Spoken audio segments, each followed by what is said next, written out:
Meninos, vamos iniciar agora mais uma aula de história. Na semana passada, eu passei 3 exercícios sobre Revolução Industrial. Hoje eu vou comentar um pouco sobre esses exercícios com vocês, tá? O primeiro deles era esse aqui, ó. Pesquise e preencha na linha de tempo a seguir as principais características de cada uma dessas fases. Aí ele pediu para você dar característica da primeira Revolução Industrial, segunda, terceira e quarta. Esse assunto nós já trabalhamos em sala de aula. Então vamos lá, ó.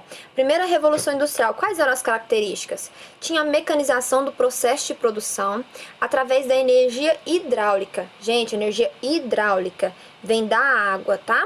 E do vapor. Vocês lembram? Tinha a máquina a vapor e tinha que a gente pode usar como, por exemplo, a locomotiva, e tinham aqueles barcos, que era essa energia hidráulica que utilizava a água, tá? Então essa primeira Revolução Industrial, ela se iniciou com o uso da energia hidráulica e com a energia a vapor, tá? Segunda Revolução Industrial, tem o início da produção em massa. O que é produção em massa? Se eles antes produziam 5 produtos num dia, agora eles produzem 20 produtos em um único dia. Então é isso, eles utilizam a máquina, esse processo de produção fica mais rápido, então eles conseguem produzir mais em menos tempo, utilizando a energia elétrica. Então agora eu não uso mais energia a vapor, não uso mais a energia da água, agora eu uso energia elétrica. Essa é a segunda Revolução Industrial. Terceira Revolução Industrial, nós podemos falar sobre a automação dos processos através da eletrônica e tecnologia da informação, tá? Aqui nós temos o desenvolvimento dos meios de comunicação e da eletrônica, terceira Revolução Industrial. E neste momento, é o que eu falei para vocês em sala de aula, alguns estudiosos dizem que não existe quarta Revolução Industrial, alguns já falam que tem. Nós estamos vivendo nesse momento a quarta Revolução Industrial. Quais as características dela? Ela trabalha com a fusão de tecnologias que está combinado às esferas física, digital e biológica, nanotecnologia, uso de robôs que fazem atividades bem específicas e minuciosas. Esse desenvolvimento tecnológico a gente está vivendo agora na quarta Revolução Industrial. Eu até dei um exemplo sobre o uso de máquinas 3D, que agora não precisa mais de pessoas para produzir, por exemplo, um sapato. Já existe um robô que faz toda a produção. Esse robô, a ideia, gente, é que daqui a alguns anos todo mundo vai ter um robô desse em casa. Você quer um sapato, é uma impressora 3D e ela imprime o sapato para você e você usa. Então, assim, isso é o desenvolvimento tecnológico, tá? Essa é a quarta Revolução Industrial que a gente está vivendo agora. Então, essa é a número 1. Número 2. Aquela era a número 2, agora a número 3. De acordo com os textos, tinha um texto, ele pede para você fazer uma análise dos impactos da Revolução Industrial na produção e circulação de povos, produtos e culturas. Registre em seu caderno.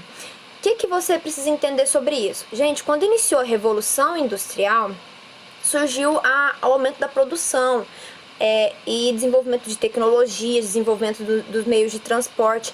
Isso gerou toda uma modificação cultural, social e econômica, tá? Então vamos lá aos pontos. Primeiro, essa nova organização no modo capitalista gera um aumento significativo da produtividade. É o que a gente acabou de falar, produção em massa. Eu passo a produzir mais em menos tempo, então eu produzo mais, tá? O homem, ao ser trocado por máquina, sai da área rural para a área urbana. É o que a gente fala sobre o êxodo rural. Isso gera um processo de urbanização. O que é um processo de urbanização? É quando a cidade cresce, tá? As ruas crescem, aumenta o número de prédios, aumenta o número de casas para comportar o número de pessoas que estão chegando na área urbana. Isso é urbanização. Tá? Avanço tecnológico, o que ele gera? Um aumento da produção em massa. Já era grande antes, agora aumentou mais ainda, tá? Com o uso de tecnologias.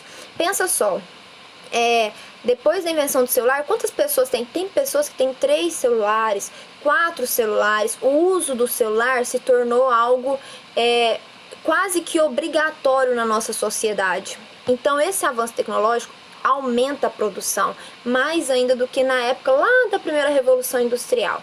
Aumento do comércio e modificações dos padrões de consumo. é o seguinte: se eu trabalho, esse nova organização do modo capitalista, nós falamos em sala de aula também.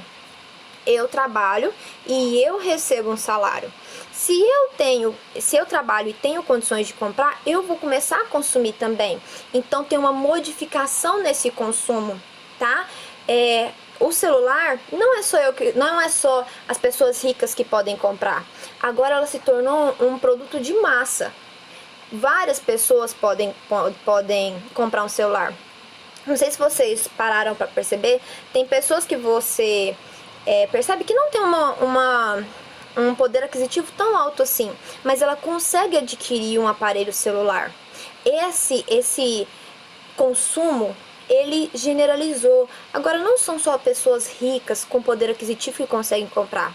Esse padrão de consumo aumentou, modificou. E o comércio, ele teve que se adequar a isso, tá? Se aumenta o número de pessoas que querem consumir, eu tenho que aumentar ainda mais a quantidade de produtos que eu produzo, tá? Tirando isso, a gente ainda tem que pensar, que a gente vai falar agora, nos avanços dos meios de transporte. Que esses produtos, com esse avanço do meio de transporte, olha só, a gente começou lá atrás com a máquina a vapor, locomotiva, que foi aumentando esse processo de levar as mercadorias de um lugar para o outro.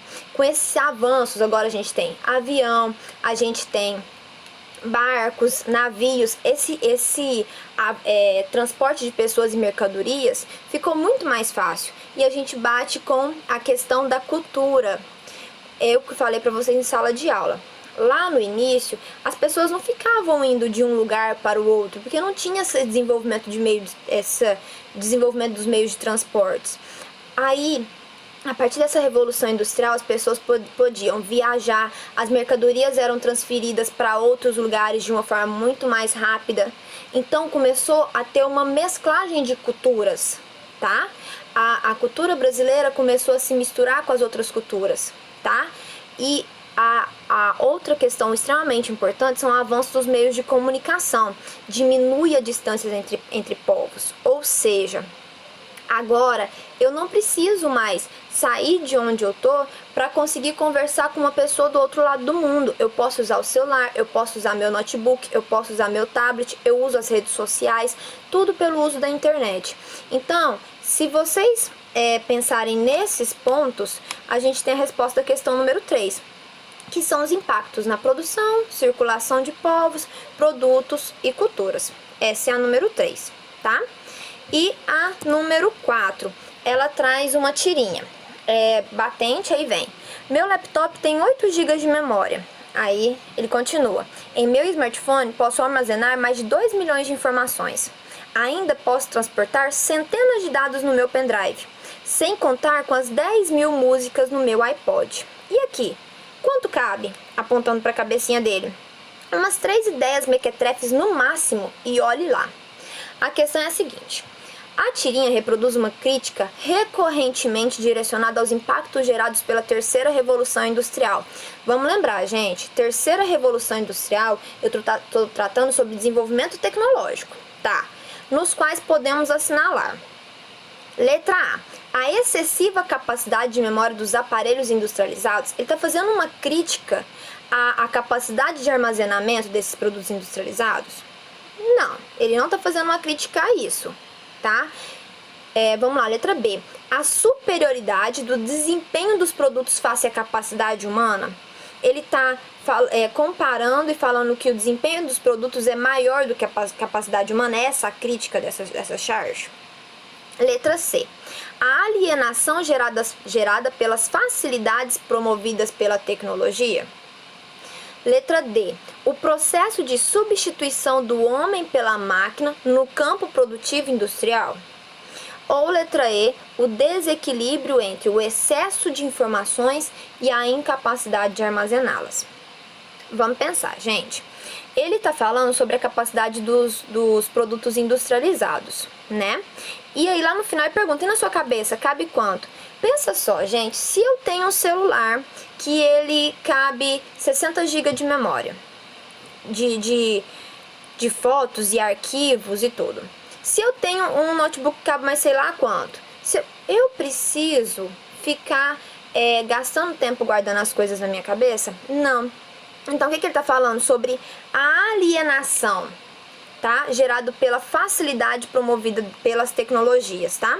Então, gente, essas foram as 3 questões que eu passei na semana passada, comentadas. Peguem o caderno de vocês, corrijam as questões e eu aguardo vocês na próxima aula.